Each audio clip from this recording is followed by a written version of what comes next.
everyone, this is me Nidhi Gupta, your English coach and I welcome you all to Sankalp Bharat Foundation YouTube channel जहां आपकी English की तैयारी करा रही हैं ऑफ कोर्स निधि मैम। मैं ऐसे वीडियोस लेकर आती रहती हूं जहां मैं आपको टिप्स बताती हूं, ट्रिक्स बताती हूं और एग्जाम को अच्छे से अटेम्प्ट करने के तरीके बताती हूं। आज हम लोग बात करने वाले हैं एनसीईआरटी की बुक नहीं पढ़ी है मैम, अब क्या करना है, राइट? तो एग्जाम आने वाले हैं, मिड फेब में एग्जाम है, जनवरी फरवरी 2 महीने भी नहीं है। अब मुझे बताओ क्या करना है, क्योंकि मैं एक ऐसा बच्चा हूं मैम जो साइंस पढ़ता है, मैथ पढ़ता है, एसएसटी पढ़ता है, इंग्लिश हिंदी नहीं पढ़ता। एग्जाम के जस्ट 1 महीने पहले हमारी आंखें खुलती है और हमें लगता है कि चलो पढ़ाई करनी है। तो कुछ है मैम हमारे लिए? हाँ जी बिल्कुल है। हर तरीके के स्टूडेंट के लिए हम टीचर्स के पास में कुछ ना कुछ ऑप्शंस रहते हैं, कुछ ना कुछ सजेशंस रहते हैं जो मैं आज आपको इस वीडियो में बताऊंगी। स्टूडेंट का क्वेश्चन है मैम एनसीईआरटी नहीं पढ़ी है, अब क्या करना है? क्योंकि अगर मैं एनसीईआरटी पढ़ने चली गई या चला गया तो मेरा बहुत टाइम वेस्ट हो जाएगा। 29 चैप्टर से एक महीना तो वैसे ही खत्म हो जाएगा, एक दिन में एक चैप्टर पढ़ा तो मैम क्या करना चाहिए? तो चलो अभी क्या करते हैं, एनसीईआरटी को रखते हैं साइड में और अब देखते हैं कि अब इंग्लिश की तैयारी कैसे करनी है। ठीक है, देखो मैं एज अ टीचर आपको कभी भी ये गाइड नहीं करूंगी कि एनसीईआरटी मत पढ़िए, जरूर से जरूर पढ़नी चाहिए क्योंकि सब कुछ उसमें से ही आ रहा है। तो चैप्टर पढ़ना बहुत मैंडेटरी है, आपको अब तक पढ़ लेना चाहिए था बट आपने नहीं पढ़ा है तो आप कुछ कर नहीं सकते, अब हमको उसका भी सोल्यूशन ढूंढना पड़ेगा, राइट? सेकेंडली आई अज्यूम कुछ तो चैप्टर आपने पढ़े होंगे बेटा, ऐसा तो हो नहीं सकता। यूनिट टेस्ट होते हैं एग्जाम में, राइट? प्री बोर्ड हुए हैं, किसी किसी स्कूल में 2 होते हैं, हाफ ईयरली भी हुआ होगा, तो कुछ तो पढ़ के गए हो। ऐसा तो नहीं है कि बिल्कुल जीरो है सारा सिलेबस, कुछ भी चैप्टर में नहीं पढ़ा है, तो ऐसा तो नहीं है। कुछ कुछ चैप्टर तो पढ़े होंगे, स्कूल में कुछ तो करते होंगे जब टीचर पढ़ाती है। तो आई एम एज्यूमिंग कुछ चैप्टर्स आपने पढ़ रखे हैं, कुछ आपने नहीं पढ़े हैं। तो जो पढ़ रखे हैं कॉन्फिडेंटली उनको अच्छे से रिवाइज कर लीजिए, जो नहीं पढ़े हैं उनके बारे में आज हम लोग बात कर लेते हैं। तो क्या करूं अगर मैंने एनसीईआरटी नहीं पढ़ी है मैम? तो एटलीस्ट एक चैप्टर का स्टोरी आपको जरूर पता होना चाहिए, समरी आपको उस चैप्टर की जरूर पता होना चाहिए। मुझे अभी चैट सेक्शन में लिख के बताइए, क्या आपको हर चैप्टर की स्टोरी पता है? यस और नो। फॉर एग्जाम्पल, क्या आपको पता है कि जो भोली थी उसका बैकग्राउंड कैसा था, वो कैसी थी, नेचर उसका कैसा था, उसकी लाइफ में एक इंपॉर्टेंट पर्सन आया, वो कौन था और उस इंपॉर्टेंट पर्सन से क्या उसका कैरेक्टर चेंज हुआ, क्या फ्यूचर में वो अपना स्टैंड ले पाई? इतना आपको अगर पता है किसी चैप्टर के बारे में तो आई एज्यूम आपको समरी उसकी कवर हो गई है। ये एक इंपॉर्टेंट पार्ट है एग्जाम की तैयारी के लिए कि हर चैप्टर की समरी आपको पता हो। मैं इंग्लिश की बात कर रही हूँ, आप ये सेम जो है पॉइंट्स और सब्जेक्ट में भी अप्लाई कर सकते हैं। हर चैप्टर की समरी मतलब कि जिस्ट, इंग्लिश में हम स्टोरी है तो समरी बोल देंगे, बाकी सब्जेक्ट्स में आप उसका जिस्ट बोल सकते हैं, क्रक्स बोल सकते हैं कि एग्जैक्टली चैप्टर के अंदर है क्या, तो वो आपको पता होना चाहिए। Very very important thing. उसके बाद में आप देखो, आपने ऑफ कोर्स ये तो मैं समझ गई हूँ कि स्टोरी नहीं पढ़ी है, मतलब चैप्टर नहीं पढ़ा है, खाली आपको समरी पता है। अब आपको समरी में से भी क्या करना है, कुछ पॉइंट्स नोट डाउन करने हैं, क्योंकि जिन भी वेबसाइट्स पे आप समरी पढ़ोगी ना उन्होंने ऑलरेडी कुछ अच्छे important points and keywords add कर रखे होंगे अपनी समरी में, तो वहीं से आपको अंडरलाइन करके अपने नोट्स बनाने हैं। ओके, किसी भी चैप्टर से रिलेटेड जो भी पॉइंट्स वहां पे इंपॉर्टेंट लिखे हुए हैं समरी के अंदर, उनको आप अपने पॉइंट्स में लिखिए कि इस चैप्टर में ये ज्यादा इंपॉर्टेंट है, इस चैप्टर में ये ज्यादा इंपॉर्टेंट है। जो ब्लैक एरोप्लेन वाला जो चैप्टर है, मैं ऐसे ही चैप्टर एग्जाम्पल में लेती रहती हूँ, तो है तो उसकी एक स्ट्रॉन्ग डिजायर थी, उसको कहाँ जाना था, अपने घर जाना था, फ्रांस से इंग्लैंड जाना था, इंग्लिश ब्रेकफास्ट करना था, इंग्लिश ब्रेकफास्ट फैमिली के साथ करना था, फैमिली के साथ टाइम भी स्पेंड करना था। तो ये एक पॉइंट हो गया मेरे लिए। दूसरा पॉइंट, ही हैड 2 ऑप्शन, उसके बाद 2 ऑप्शन थे, या तो वो क्या करे वापस चला जाए या तो एक दूसरा रास्ता ले ले, but he did not have much fuel on tank so he took the risk. ये आपका दूसरा पॉइंट। तीसरा पॉइंट, कहाँ चला गया, क्लाउड के अंदर, वहां क्या हुआ, कुछ भी दिखाई नहीं दे रहा था।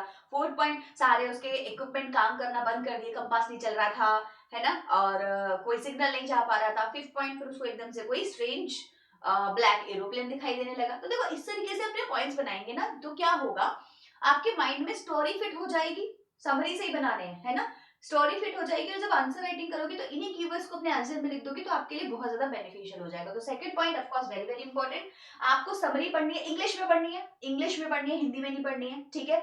इंग्लिश में समरी पढ़नी है और उससे अपने नोट्स बनाते जाने हैं साथ ही साथ। 2 चीजें आपने कर ली। तीसरी चीज, आपने भले पूरा चैप्टर ना पढ़ा हो एनसीईआरटी में, लेकिन क्वेश्चन आंसर आपको जरूर से जरूर रिवाइज करने हैं बेटा, कितने भी रिसोर्सेज से मिल जाएं, जैसे किसी एक वेबसाइट की कर ली है, दूसरी की करो, दूसरी की कर ली, तीसरी की करो, आधा चैप्टर और उसकी स्टोरी आपको क्वेश्चन आंसर्स में ही हो जाती है।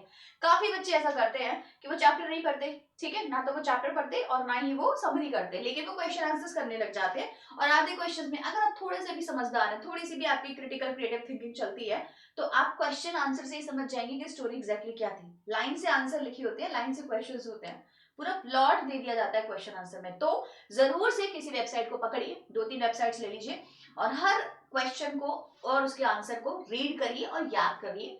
अब मेहनत तो करनी पड़ेगी जब चैप्टर नहीं पढ़ रहे, तो अब वहां करना है तो वहां कर लो, यहाँ करना है तो यहाँ कर लो। तो क्वेश्चन आंसर्स का रिवीजन जरूर से करेंगे।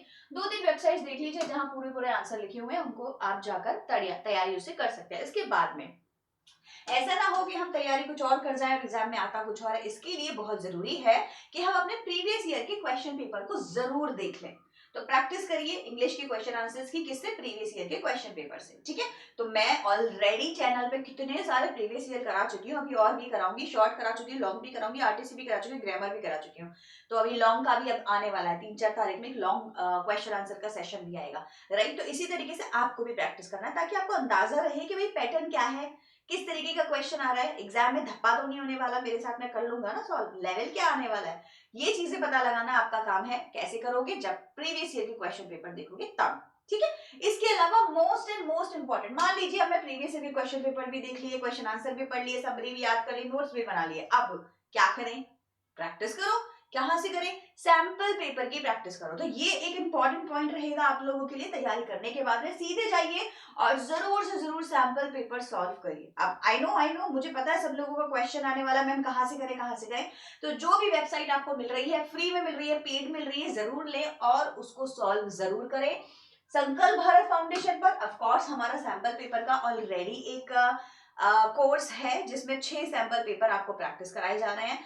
बाकी जो सैंपल पेपर आप लोगे वहां आपको सैंपल पेपर मिलेगा, आंसर शीट मिलेगी, आई थिंक मिलती है, और आप उसको सॉल्व करेंगे। यहाँ पे आपको सैंपल पेपर सॉल्व करने का एक बढ़िया तरीका मिल रहा है जहां टीचर्स आपके साथ सॉल्व करेंगे। तो अगर आप मैथ का कोई सैंपल पेपर ले रहे हैं, ओके, 6 सैंपल पेपर रहेंगे, चार्जेस वो सब कुछ यहाँ लिखा हुआ है। अब मैंने तो ये फ्लेयर ले लिया so that I can at least tell you कि एग्जैक्टली है क्या। बाकी आप सब कुछ इन्फॉर्मेशन इसमें पढ़ सकते हैं, ठीक है। तो मान लीजिए आप मैथ का कोई सैंपल पेपर कर रहे हैं, तो प्रिंस सर आपके साथ में सैंपल पेपर सॉल्व कराएंगे, साथ में सॉल्व करोगे और जो भी मिस्टेक्स रहेंगे वो आपके रेक्टिफाई हो जाएंगे। जो भी आपके क्वेश्चंस रहेंगे, डाउट्स रहेंगे, वो साथ के साथ सॉल्व हो जाएंगे। तो इससे क्या होगा, आपको सैंपल पेपर में ये भी समझ आ जाएगा कि मैं कहाँ गलती कर रहा हूँ और मेरी गलती का एक्चुअल आंसर क्या है या उसका सजेशन या सोल्यूशन क्या है, राइट। तो ये सैंपल पेपर बाकी के सैंपल पेपर से थोड़े डिफरेंट होंगे बिकॉज ये क्रैश कोर्स का पार्ट है। ये कोई बुक ही नहीं है जो आपको दे दी जाएगी, ये क्रैश कोर्स का ये हमारे कोर्स का पार्ट है। एक कोर्स है जिसमें आपको सैंपल पेपर कराए जाएंगे, राइट। तो ये मैंने एक सजेशन के लिए आपको बताया है, अदरवाइज आप कहीं से भी कुछ भी सैंपल पेपर ले, बट सैंपल पेपर जरूर करें बच्चों। ध्यान रखना, आप किसी भी वेबसाइट से ले, किसी भी बुक का ले, किसी भी ब्रांड कुछ भी ले, एक सैंपल पेपर आप सॉल्व जरूर करें। एक से मेरा मतलब है एटलीस्ट 2-3 सैंपल पेपर आप जरूर सॉल्व करें, मेरा मतलब था सैंपल पेपर सॉल्व करने से, ठीक है। तो ये अगर आप 5 चीजें करते हैं तो आप इंग्लिश में काफी हद तक तैयार हो जाएंगे, 90% प्लस मार्क्स आएंगे। अब मैं ये तो बिल्कुल नहीं बोलूंगी कि भैया तब भी आपके 95 आ जाएंगे, क्योंकि आपको तैयारी तो करनी पड़ेगी, ठीक है। मेहनत करेंगे, अभी भी बहुत टाइम है, तो हाँ 95% आपके भी आएंगे। निधि बहन की विशेष हमेशा आपके साथ हैं। कोई डाउट है कमेंट सेक्शन में लिखिए, नेक्स्ट लाइव में आऊंगी और आपके डाउट को करूंगी क्लियर। फिर मिलेंगे नेक्स्ट वीडियो में, till then bye everyone and take care.